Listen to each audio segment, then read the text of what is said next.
Hello Sagittarius, thank you for joining me for your weekly forecast for week commencing the 5th of November for the Sun or the Ascendant.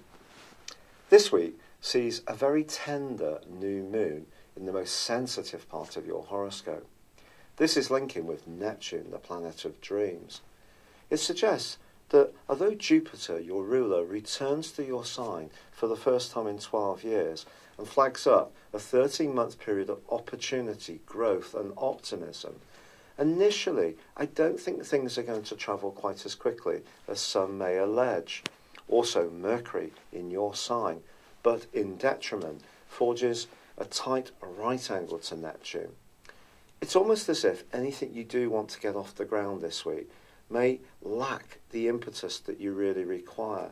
You could have a fabulous idea on the back of Uranus's return to Aries and its link to Mars, and you may be able to cut through the mist and actually achieve something of substance, even if it is something you do off the cuff and spontaneously. But anything that's moving at a deeper level within your world, I think is going to require a bit more traction. And with Mercury tracking backwards in your sign from the end of this week for 3 weeks, it may be the end of November, and of course when the Sun enters your sign, that you're really going to pick up a considerable amount of momentum. From now, I think it is important to have those hopes and aspirations for the future, but also work on the inner side of your being. There's also a link between the planet of transformation, Pluto, and the Sun towards the end of this week. Funnily enough, something you have been working on behind the scenes for some while can come to fruition, which can prove to be very satisfying. But around your emotional domain or your home, this remains quite a sensitive time. As a Sagittarius, and remember I have Mars in Sagittarius, so I'm naturally a very enthusiastic person. I also have Jupiter square the Sun, which adds to that part of my nature. But it is important, being a Sagittarius person, to perhaps sweep up some of the issues that are outstanding in your life, and then you can move into the present more as November really winds down. It's been a real pleasure being with you. I'd love it if you would like or comment on this video, or if you've yet to do so, please do subscribe to this channel. Thank you. Hello Sagittarius, thank you for joining me for your monthly forecast for October for the Sun or the Ascendant. The month begins with the Sun and Mercury in your sector of future plans, the 11th solar house. This is very exciting stuff. It's also an opportunity to think about your interactions with others. You're a very social creature, usually, and this is therefore a window for you to network and build up your alliances with people.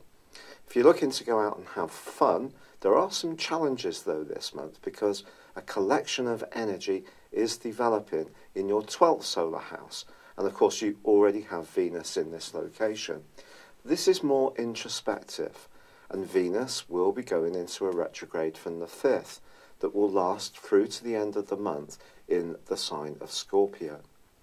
Venus retrograde can make us rethink our attitude to relationships.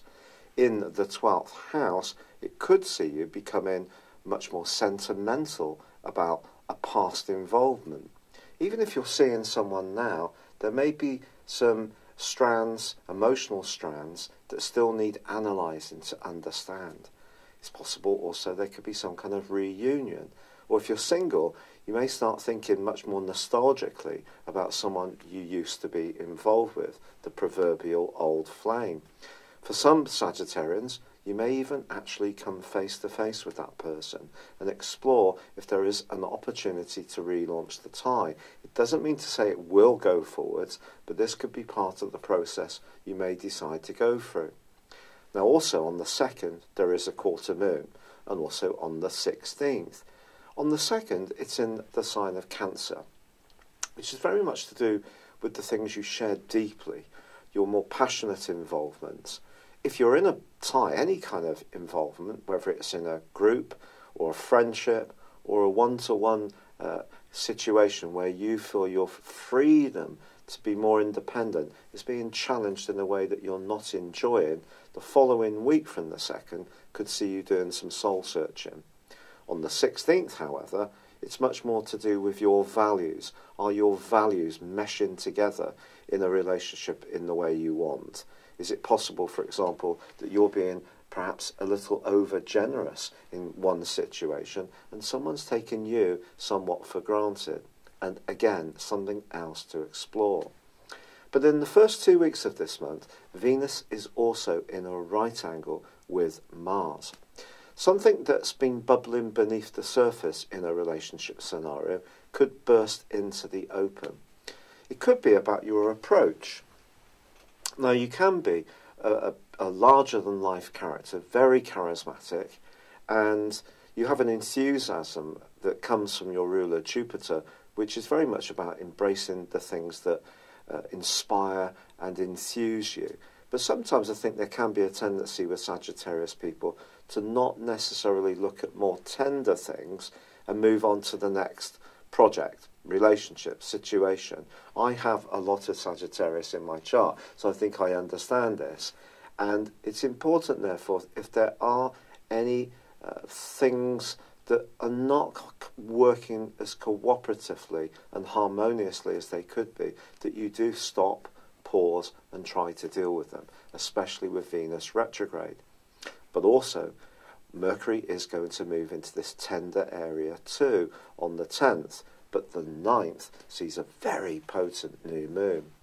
Now, new moons very often give us opportunities, and for you, that opportunity to network and come together with people who are good for you is definitely there, but it falls into quincunx with Neptune, the potential for confusion emotionally, and a square with Pluto, which is the planet of power.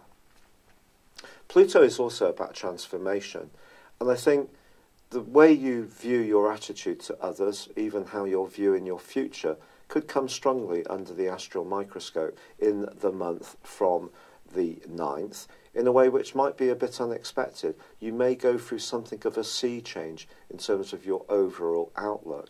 But on the 10th, Mercury joins up with Venus, but also Jupiter, your ruler, in that tender 12th house.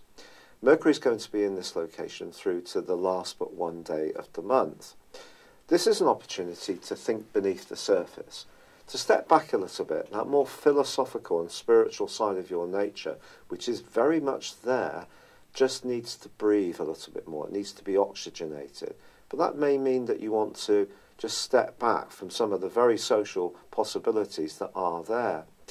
Also, by the 23rd, the Sun moves to join up with this trio of energy in Scorpio.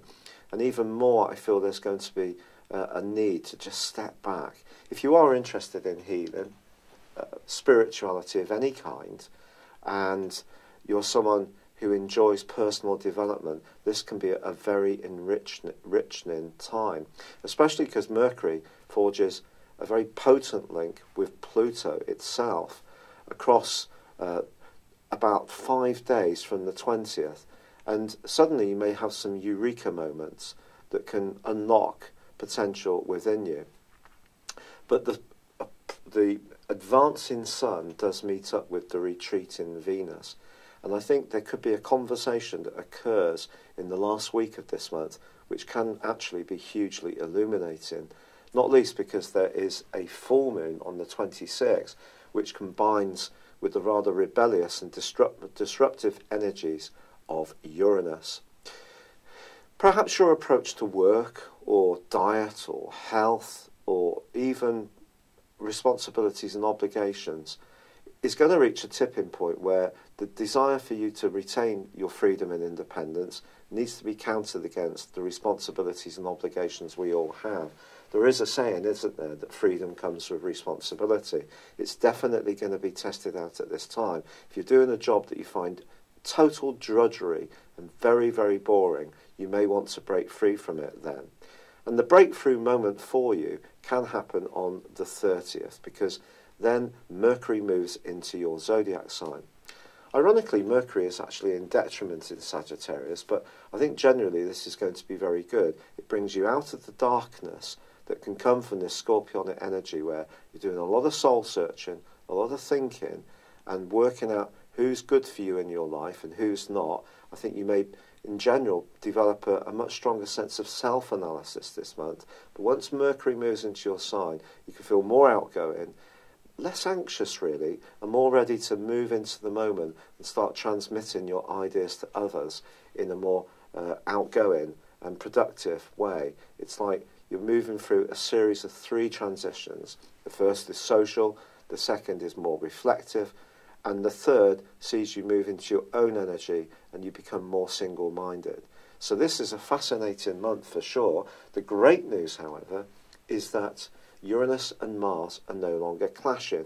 And if you remember, that has been a feature since the second week of May through to pretty well the end of September. That's been a very disruptive influence. It may have created quite a lot of nervous tension for you. You may have found yourself on edge, maybe a bit more outspoken at times. There's been a bit more of a brittle atmosphere around. Well, fortunately, that has come to a close. But I must tell you about the North Node, which is the point of destiny. It's kind of like a mini Jupiterian influence.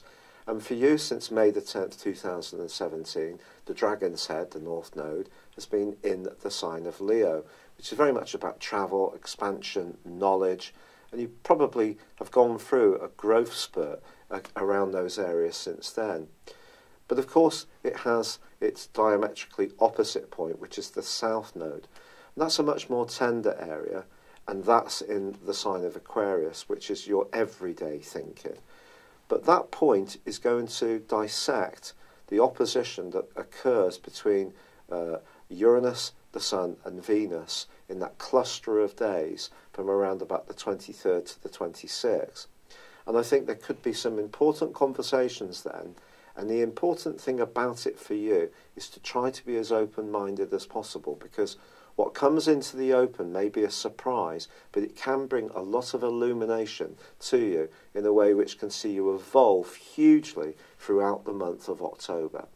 It's been a real pleasure being with you, Sagittarius. Thank you so much for bearing with me.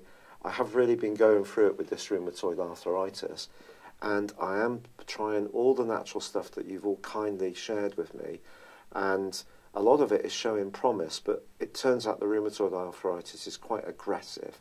So the first set of drugs haven't worked. I had to go on steroids because I was in so much pain, and that's really helped, but you can't stay on those. So now I have to go on a much more powerful drug called methotrexate, which has got a notorious reputation, and I have to do that later in October. So I really appreciate all your help. I'm going to keep going with the natural stuff and see if it can help to bring the inflammation down. But for now, it does seem to be something that I may need to go the medical route down.